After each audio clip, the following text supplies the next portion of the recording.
اللہ اللہ اللہ اللہ۔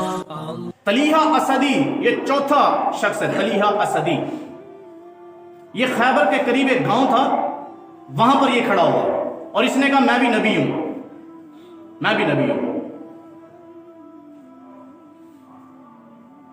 اور اس نے اتنی بڑی حرکت کی کہ ایک شخص کو بھیجا، حبال نامی ایک شخص، اسے کہا کہ میرا پیغام لے کر محمد کے پاس جاؤ، ہمارے نبی کے پاس بھیجا۔ اور یہ جا کر کہا کہ اس سے جا کر کہہ دو، محمد سے جا کر کہہ دو کہ طلیحہ اسدی نے بھیجا ہے اور میں نبی ہوں، تم میری نبوت پر ایمان لے آؤ۔ سوچ سکتے ہیں اتنی جرت بھی کسی کے اندر پیدا ہو سکتی ہے۔ یہ حبال نامی شخص آپ علیہ السلام کے پاس آیا اور آ کر اس نے کہا کہ اے محمد، میں اپنے نبی کا، رسول اللہ کا پیغام لے کر آپ کے پاس آیا ہوں۔ اللہ کے نبی نے فرمایا کیا پیغام ہے؟ کہا ہم آپ کو دعوت دیتے ہیں اس بات کی کہ آپ ہمارے نبی کے ہاتھ پر بیعت کر لیں اور ان کی نبوت کا اقرار کر لیں۔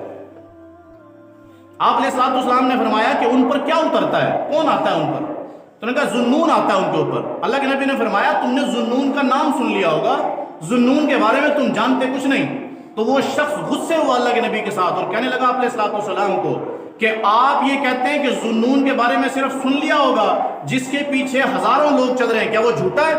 تو آپ علیہ السلام نے ہاتھ اٹھا دیے کہ اللہ اس شخص کو کبھی بھی ایمان پر موت نہ دینا۔ بعد میں یہی شخص حبال نامی شخص، یہ اس کا چچا زاد تھا طلیحہ اسدی کا، بعد میں یہی شخص کفر کی حالت میں، یعنی اسی نبی کا پیروکار ہو کر، یعنی کفر کی حالت میں مرا۔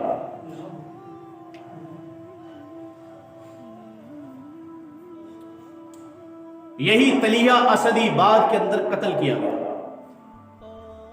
بعد کے اندر قتل کیا گیا۔ ہمارے اندر نا ایک چیز بڑی ٹھونس کر بڑھی جا رہی ہے، ایک قومیت کا جو نعرہ لگاتے ہیں نا، یہ بڑا خطرناک ہے۔ اللہ کے نبی نے فرمایا بڑی سخت وعید ہے، اپنے باپ کا ذکر پکڑ کر نعرہ لگاؤ جو قومیت کا نعرہ لگاتا ہے۔ اس لیے قومیت جو ہے نا، صرف قرآن کیا کہہ رہا ہے کہ ہم نے برادریاں، خاندان، قومیں صرف پہچان کے لیے بنائے ہیں، بس اس سے زیادہ کچھ نہیں۔ ہم نے اس کو کسی اور لائن پر چلا دیا۔ دیکھو یہ جو مسیلمہ کذاب کھڑا ہوتا ہے نا، نبوت کا جھوٹے دعوے دار، اس کے پاس ایک شخص آیا، طلحہ نامی شخص، اس نے آ کر اس کے ایلچی سے پوچھا بار کہ مسیلمہ کذاب ہے اندر؟ اس نے کہا تمیز سے نام لو، تم مسیلمہ کذاب کہتے ہو، تم کہو رسول اللہ ہے اندر۔ طلحہ نے کہا کہ میں کیسے رسول اللہ مان لوں، پہلے ملنے تو دو مجھے۔ انہوں نے کہا وہ ملو۔ مسیلمہ کذاب کے سامنے جا کر بٹھایا، کہا کہ تم کون ہو؟ اس نے کہا مسیلمہ کذاب۔ کیا تم پر کیا اترتا ہے؟ کہا میرے پاس رحمان اترتا ہے، رحمان۔ کہا دن میں اترتا ہے یا رات میں اترتا ہے؟ کہا رات کی تاریکی میں اترتا ہے۔ کہا پھر تو تم جھوٹے ہو، کیونکہ محمد کے پاس اور 1,24,000 جو نبی پہلے گزرے ان کے پاس وہ سفید دن کے اندر وہی آتی ہے، تمہارے پاس رات کو آتی ہے، اس کا مطلب ہے تم جھوٹے ہو۔ لیکن یہاں پر اس نے ایک بات کر دی جو اس کے کفر کا سبب بنی۔